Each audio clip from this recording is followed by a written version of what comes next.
이른 아침 통영 여객터미널은 늦가을의 쌀쌀한 공기와 왁자지껄한 소리로 가득했다.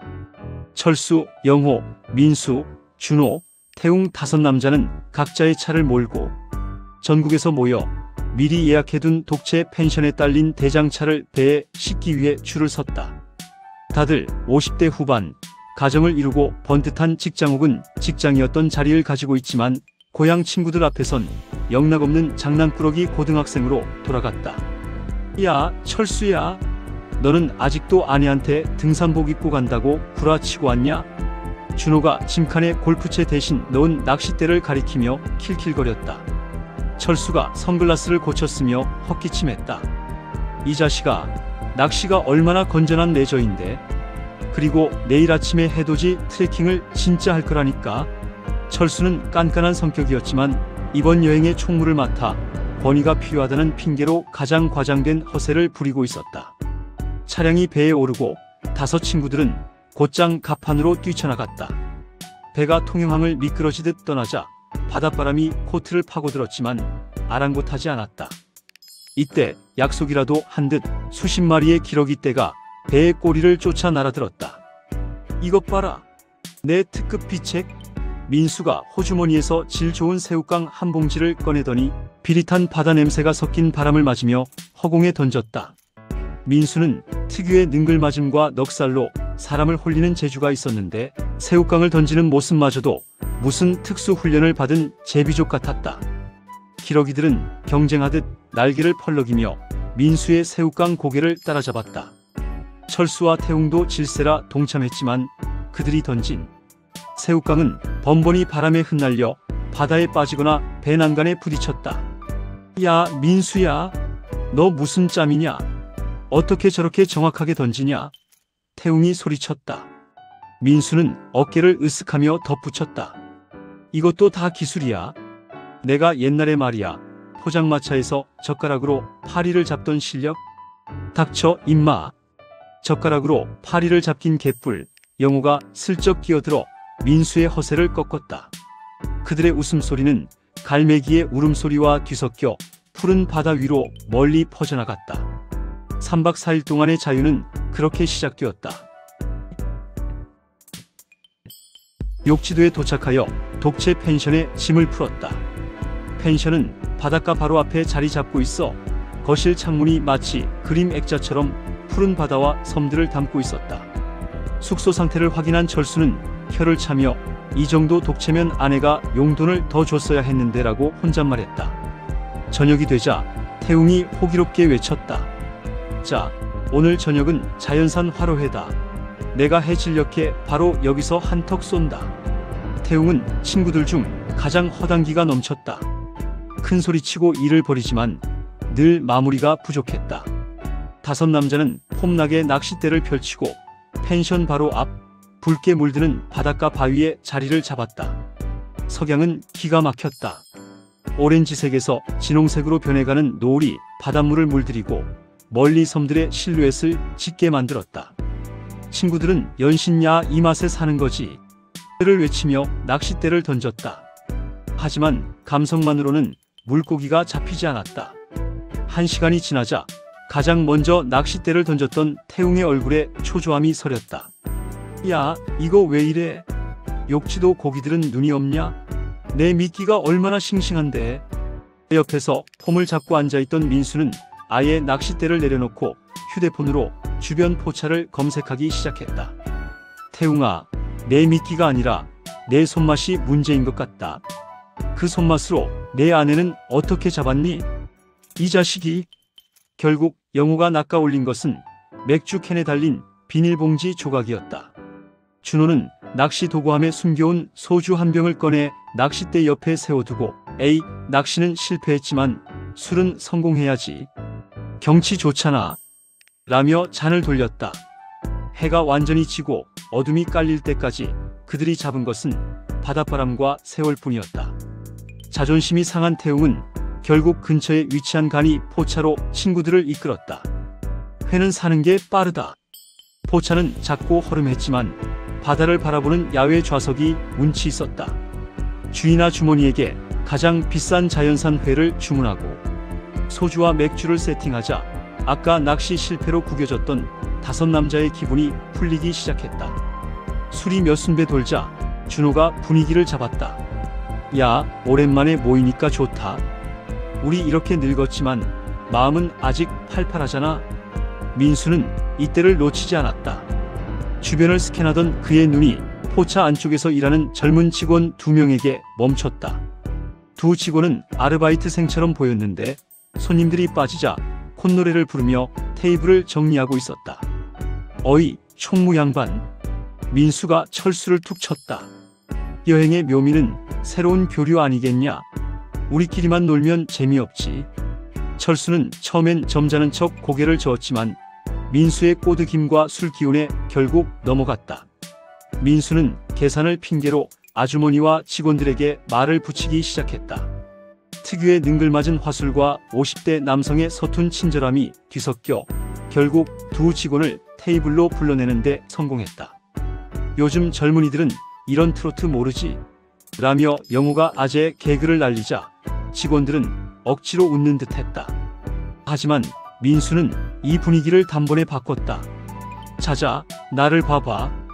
우리 아들딸 같은 아가씨들인데 삼촌들이 옛날 노래방 노래를 들려줘야지. 민수는 테이블 위를 두드려 리듬을 타기 시작하더니 갑자기 포차 구석에 있는 낡은 노래방 기계를 향해 돌진했다. 민수의 선곡은 끈적하고 야한 느낌의 80년대 가요였다. 그는 허벅지를 과장되게 흔들고 윙크를 날리며 직원들을 유혹하듯 노래했다. 처음에는 어색해하던 두 직원도 민수의 막무가내 춤사위와 철수의 고음, 불가 랩에 웃음을 터뜨리며 분위기에 합류했다. 태웅은 술에 취해 넥타이 사실은 목도리를 머리에 묶고 이상한 춤을 추기 시작했다. 결국 5친구와 포차 직원들은 좁은 포차를 누비며 땀을 흘릴 때까지 노래하고 춤췄다. 직원들이 새벽에 퇴근할 때는 민수가 다음에 오면 삼촌들이 제대로 된 룸에서 접대해 줄게라며 위험한 농담을 던졌다. 직원들은 웃으며 손사래를 쳤지만 그 하룻밤에 잊지 못할 추억은 그렇게 남았다. 펜션으로 돌아온 친구들은 곧장 깊은 잠에 빠졌다. 5명이 하나의 큰 방을 쓰기로 했고 늦은 밤 영호가 이 방의 독재자로 등극했다. 영호는 평소엔 인자하고 조용한 편이지만 일단 잠이 들면 태평양의 해일과도 같은 콧꼬리를 자랑했다. 콧꼬리가 시작되자마자 깊이 잠들었던 철수와 준호가 움찔하며 몸을 뒤척였다. 크억 후욱 커억. 철수는 베개로 귀를 막아보았지만 소용이 없었다. 소리는 벽을 뚫고 바닥을 울리며 심지어 창밖의 파도 소리마저 압도했다. 야, 영호야. 철수가 그의 어깨를 흔들었다. 영호는 잠시 숨을 멈추는 듯 했으나 곧이어 스흐, 퓨, 와르르 마치 건물이 무너지는 듯한 굉음을 내며 코를 골기 시작했다. 새벽 3시. 결국 참지 못한 준호는 거실로 탈출했고 민수는 화장실에 있는 수건을 꺼내 귀마개처럼 만들어 귀에 틀어막았다. 태웅은 영호의 콧꼬리를 무시하려 애쓰다 결국 이불을 뒤집어 쓰고 휴대폰 게임을 하기 시작했다. 다음 날 아침 모두가 다크서클을 달고 비몽사몽한 얼굴로 일어났다. 야, 영호 너 어젯밤에 코로 무슨 해저 터널을 뚫었냐? 지진 난 줄 알았네. 철수가 쏘아붙였다. 영호는 해맑게 웃으며 말했다. 나 어제 정말 잘 잤는데. 역시 바닷가 공기가 좋긴 좋네. 너희들은 피곤했나 보구나. 5남자는 콧꼬리 때문에 잠 못 이룬 밤과 영호의 천진난만한 표정 사이에서 허탈한 웃음을 터뜨렸다. 둘째 날 오전 친구들은 욕지도의 명물인 출렁다리 펠리컨 바위 근처 일을 보러 갔다. 다들 등산복을 갖춰 입었지만 복장만큼은 전문 산악인이었다. 특히 태웅은 새빨간 아웃도어 의류를 입고 와서 가장 눈에 띄었다. 자, 다들 젊은 시절 생각하고 걸어보자. 나 때는 말이야, 저 정도 다리는 눈 감고도 건넜어. 태웅이 큰 소리 쳤다. 막상 다리에 발을 딛자 바다 위 10수미터 높이에 설치된 다리가 예상보다 심하게 출렁거렸다. 5남자는 순간 움찔하며 난간을 붙잡았다. 민수가 제일 먼저 야하면서 위험을 즐기는 모습을 보였다. 다리의 중앙에 서더니 양손을 난간에서 떼고는 허리를 뒤로 젖히는 과도한 포즈를 취했다. 어때, 멋지지? 이 정도의 아찔함은 느껴줘야 살아있는 거지. 민수는 일부러 몸을 심하게 흔들었다. 철수는 그 모습에 질색하며 야, 이 미친놈아. 떨어지면 누가 내 보험금을 타게 되냐? 라며 소리쳤다. 하지만 장난기가 발동한 건 철수 자신이었다. 민수가 딴청을 피우는 사이 철수는 다리의 난간을 잡고 허리를 숙이더니 다리 아래쪽 구조물을 잡고 다리를 심하게 걷어차기 시작했다. 으악! 아! 이 살인자야. 적당히 해. 민수가 균형을 잃고 난간에 철푸덕 주저앉았다. 태웅은 이 아수라장 속에서 친구들의 모습을 휴대폰으로 찍으려다가 발을 헛디뎌 앞으로 크게 고꾸라질 뻔했다. 빨간 등산복과 함께 다리 위에서 허우적대는 그의 모습은 영락없는 허당이었다. 결국 그들은 출렁다리를 건너는 내내 위험과 장난 사이를 오가며 비명을 지르고 웃었다. 50대 남성들의 서툰 객기와 아슬아슬한 장난은 주변 관광객들에게 큰 웃음을 선사했다. 출렁다리를 건넌 후 이들은 천왕봉을 향해 가벼운 트레킹 겸 등산을 시도했다. 20대 때라면 콧노래를 부르며 올랐을 거리였지만 50대 중후반의 몸은 달랐다. 하하, 잠깐 나만 힘든 거 아니지? 숨을 헐떡이던 준호가 돌부리에 걸려 넘어지려는 태웅을 부축하며 말했다. 야, 숨 쉬는 게 이렇게 힘들었냐? 옛날에는 밥 먹고 바로 뛰어도 괜찮았는데. 영호는 잠시 멈춰서서 바닷바람을 쐬었다. 결국 정상까지는 가지 못하고 중간쯤의 전망대에서 하산한 그들은 욕지면의 한 식당으로 향했다. 메뉴는 싱싱한 해산물과 욕지도 특산물인 고구마 막걸리였다. 식사를 하며 그들은 학창시절의 추억을 꺼내놓았다. 여자친구 이야기, 교련 선생님 이야기, 그리고 그때 꾸었던 꿈들. 철수가 말했다. 그때 우리는 다들 김치 공장이나 차리고 떵떵거리고 살 줄 알았지. 태웅이 씁쓸하게 웃었다. 난 아직도 내가 뭘 하고 싶은지 잘 모르겠어. 그냥 열심히 살았을 뿐인데. 그들은 진솔한 이야기를 나누다가도 술이 들어가자 다시 야한 농담으로 돌아갔다. 민수가 옛날에 좋아했던 여학생 이야기를 늘어놓자 영호는 야, 너 그거 위험한 발언이다. 너희 마누라가 들으면 당장 내 수입 통장 들고 도망간다. 라고 농담하며 수위를 조절했다. 늙었지만 여전히 여자 이야기 앞에서는 소년처럼 흥분하는 그들의 모습은 변함이 없었다. 육체는 힘들었지만 잊고 살았던 일탈의 짜릿함이 그들의 가슴을 뛰게 했다. 노래방에서의 과음과 지난밤 영호의 콧구리 잔향 탓에 셋째 날 아침은 극도의 피로로 시작되었다. 머리 아파. 내가 어제 그 춤을 왜 췄을까? 태웅은 얼굴을 감싸 쥐었다. 철수가 이들을 이끌고 근처 해물 칼국수집으로 향했다. 칼칼한 국물에 해산물과 해초가 듬뿍 들어간 칼국수를 먹으며 비로소 다섯 남자는 인간으로 돌아왔다. 준호가 말했다. 민수야, 너 어제 그 직원한테 팁 줬다고 삼촌 멋있지? 하고 물어볼 때 내가 얼마나 창피했는지 아냐? 50대 후반이 되어서도 그놈의 허세는 여전하구나. 민수는 능글맞게 웃었다. 아니, 친구야. 젊은 사람들에게 우리들의 열정을 보여준 거지. 일종의 문화적 교류라고 봐야지. 그들은 서로의 허세와 허당기를 놀려댔지만 그 놀림 속에는 서로의 존재를 확인하는 깊은 우정이 담겨 있었다. 해안 트레킹과 낚시 재도전 감성만 충만. 오후에는 욕지도의 해안선을 따라 천천히 걷는 트레킹을 했다. 몸이 풀리고 정신이 맑아지자 그들은 비로소 욕지도의 아름다움을 눈에 담기 시작했다. 트레킹 중 태웅이 문득 낚시 욕심을 버리지 못하고 길가에 있는 작은 방파제에 낚싯대를 들이웠다. 야, 여기는 기운이 좋다. 어제는 장소가 안 좋았던 거야. 태웅이 큰 소리 쳤다. 이번에는 영호가 옆에서 훈수를 두었다. 영호는 낚시 잡지를 열심히 읽고 왔는지 어려운 전문 용어를 섞어가며 태웅에게 지시했다.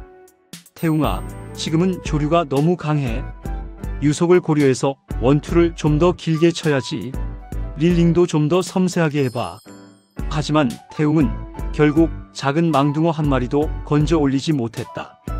영호가 유속과 릴링을 외칠 때마다 태웅의 낚싯대 끝은 힘없이 흔들릴 뿐이었다. 결국 철수가 낚싯대를 뺏어들고 태웅의 등에 맨 배낭에 꽂아 넣었다. 됐어. 너는 그냥 걷기나 해. 너의 미션은 낚시가 아니라 낚시가 될 뻔한 추억을 만드는 거야. 태웅은 씁쓸했지만 그 말이 위로가 되었다.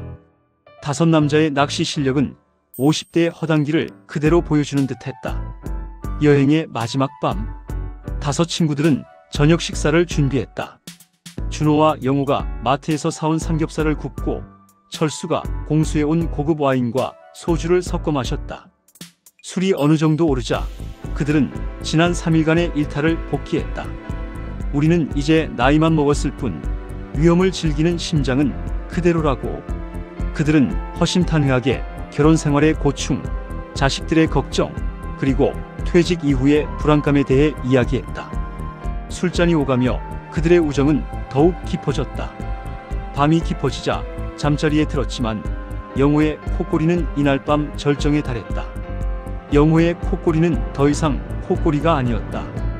그것은 마치 트럭이 언덕을 오르는 소리 또는 심해에서 울려 퍼지는 거대한 고래의 울음소리 같았다.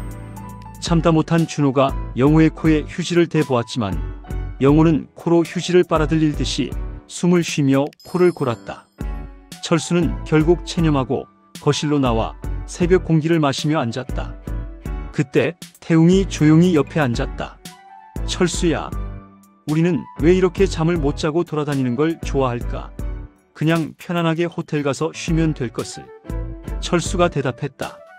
편안하게 쉬는 건 집에 가서도 할 수 있잖아. 우리는 아직 이렇게 같이 소란을 피우고 잠을 설쳐야 살아있는 것 같지 않니? 이게 바로 우리들의 위험한 놀이야. 그들은 새벽 4시에 펜션 앞 바닷가로 내려가 작은 불꽃놀이 폭죽을 터뜨렸다. 물론 폭죽은 바닷가에서 금지되어 있지만 그들은 마지막 일탈이라며 몰래 불을 붙였다. 짧고 강렬했던 불꽃놀이는 다섯 남자의 끓어오르는 그러나 주체할 수 없는 중년의 열정을 대변하는 듯했다. 짧고도 강렬했던 3박 4일이 지나고 마지막 날 아침이 밝았다. 친구들은 서둘러 짐을 챙기고 펜션을 나섰다.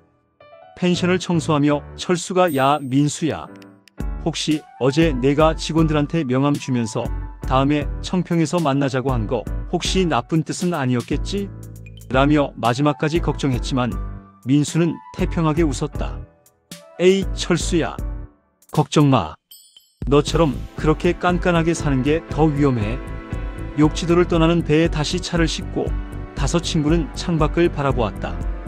이번에는 아침이라 기러기 떼가 많지 않았지만 그들은 왠지 모르게 아쉬움을 느꼈다. 태웅이 말했다.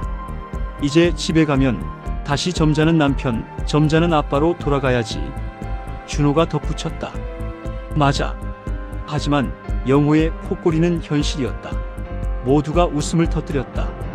배가 통영에 가까워지자 그들은 마지막으로 어깨동무를 했다. 야, 우리 아직 안 죽었지? 영호가 물었다. 그럼 심장은 펄펄 뛰지. 민수가 대답했다. 철수는 손을 뻗어 친구들의 어깨를 감싸 안았다. 그래, 우리가 이렇게 허당키를 부리고 위험한 장난을 칠 수 있다는 게 바로 우리가 아직 젊다는 증거야. 다음에 또 오자. 그때는 제주도로 가서 더 위험한 걸 해보자.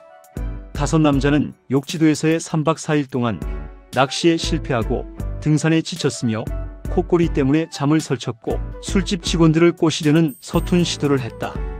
그들의 모습은 영락없는 50대 후반의 아재들이었지만 그들의 눈빛에는 일탈과 위험을 즐기는 소년의 불씨가 다시 타오르고 있었다. 차량이 배에서 내려 육지로 향하자 그들은 각자의 차를 몰고 다시 전국으로 흩어졌다. 하지만 그들의 휴대폰 단체 채팅방은 이미 다음 여행지에 대한 은밀하고 위험한 계획들로 가득 채워지기 시작했다.